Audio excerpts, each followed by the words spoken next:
My name is Brandon Wirtz, and I'm going to be doing this video on the difference in primary versus secondary immune responses that our body has.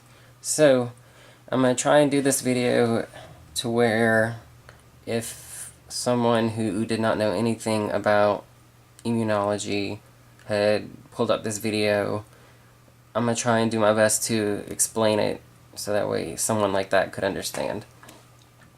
So the first thing I want to discuss is what our immune system is, and it is our natural defense system of our body, and is the first defense designed to fight off against potential risks that make us sick.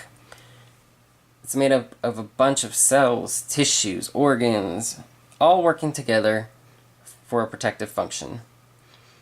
White blood cells are the most important defense cells found in the bloodstream and lymphoid. There are different types of white blood cells, such as T cells, B cells, macrophages, and neutrophils. When an antigen, whether it's a bacteria, virus, parasite, fungi, or toxin, enters our body, the immune system reacts against foreign particles and prevents the initiation of infection. The reaction of the cells and fluids of the immune system against the foreign invading particle or pathogen is what is known as an immune response. And there are two types of immune responses. The primary immune response, which occurs when an antigen contacts our immune system for the first time. And then there's a secondary immune response, which occurs when the immune system is exposed to that same antigen for a second time, or a third, or a fourth, or however many times we're going to come in contact with it. So, at first I'm going to talk about the primary immune response. And here, we have a bunch of diverse mechanisms working together to respond to invading pathogens or antigens. When this particular antigen meets our immune system for the first time, the reaction that results from the immune cells and the fluids is the primary immune response. So here, the immune system is exposed to the threat for the first time. So during this first time, it takes a longer time for our bodies to recognize the antigen and react against it. In general, the lag phase of the primary immune response goes several days to weeks without producing antibodies against this pathogen. So the duration of that lag phase depends on the specifications of the antigen that it encounters and the site of the entry antigen agent. The site of antigen entry. A low amount of antibodies is produced during the primary immune response by naive B and T cells. The primary immune response appears mainly in the lymph nodes and spleen. The first antibodies produced are known as IgMs, or immunoglobulin M's. Compared to the immunoglobulin G's, these IgM antibodies are produced more, and these antibodies also drastically decline with time. And it's important to note that the immunoglobulin M is the first antibody made when we're exposed to a pathogen, so that's kind of cool. So what is the secondary immune response? The secondary immune response is the reaction of the immune system when antigen contacts with it for the second and subsequent time, or the same antigen, sorry. Since the immune system and our cells have been exposed to this antigen before, the establishment of immunity against it this time is much more quickly and strong. With previous immunological memory from the B cells and T cells, or the memory B cells and T cells is what I should say, the immune response occurs immediately and starts making antibodies. So the lag phase is very short in the second immune response due to the presence of those memory cells produced by B cells. The amount of produced antibodies is much higher the second time, and they remain for a much longer time than initial exposure. So it provides better protection for our body. And within a short amount of time, that level of antibody rises to its peak. So the secondary immune response is mainly carried out by those memory cells, So the specificity is high, and the antibody affinities with the antigen are also high in secondary immune response. Therefore, that secondary immune response is considered to be more effective and stronger than the primary immune response, which makes perfect sense because we've already been exposed to it.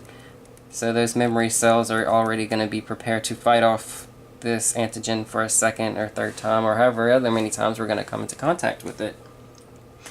So just kind of to overcap or review some of the differences. During the primary immune response, it's the reaction of our immune system when it contacts the antigen for the first time.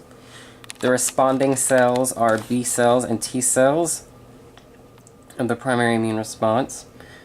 This primary immune response takes a longer time to establish immunity against the antigen. Generally, low amounts of antibodies are produced during the primary immune response, and immunoglobulin M antibodies are produced during this immune response in high abundance. A small amount of immunoglobulin G is also produced. Can't forget about it. The affinity of antibodies towards antigens is less. The antibody levels decline much more rapidly during the primary immune response. And then the primary immune response appears mainly in the lymph nodes and spleen and is usually weaker. The primary immune response is usually weaker than the second time we're exposed to that antigen. So as for secondary immune responses, it's the reaction of our immune system when it comes into contact with that same antigen for a second time, or third, or fourth, or fifth, or whatever. Our responding cells to it are going to be the memory cells from the B and T cells. The secondary immune response takes a much shorter time to establish immunity. Generally, high amounts of antibodies are produced during the secondary immune response and at a much more quick period than initially. The immunoglobulin G antibodies are produced during this immune response. The affinity of antibodies towards the antigen is high. The antibody levels remain longer during the secondary immune response to help fight off the disease much better than the first time, or the antigen, I'm sorry. And then the secondary immune response system appears mainly in the bone marrows, which is where those memory cells reside, and then lymphs and spleen also. So the secondary immune response is stronger. And I kind of composed this graph based off of what I found in the book, along with everything I've read from different sites. So what this graph is shows the immune response and secretion of antibodies. Along the y-axis is the blood antibody level, and along the x-axis is the number of days that we are exposed to this antigen. And the first antigen exposure is indicated by just the lines that are the pin by itself. As you can see, the antigen coming into contact with our bodies our bodies are much slower at making antibodies against this antigen, and you can see they kind of die off rather quickly and remain so, and then they kind of pick back up again and then die off. Now, the second antigen exposure is indicated by the pin highlighted in orange. As you can see, initially it's the antibodies are being brought at a much quicker pace, and especially right in here, I mean, look at that. It's almost exponentially different, and they're in much higher levels than the first time. And during this first exposure, the immunoglobulin M is made. It's found mainly in the blood and lymph fluid, and is the first antibody to be made by the body to fight off a new infection. And the Immunoglobulin G is the most abundant type of antibody there is. It is found in all body fluids and protects against bacterial and viral infection. So that's just a little Immunology 101 for you. But that concludes this video, and I hope you enjoyed it.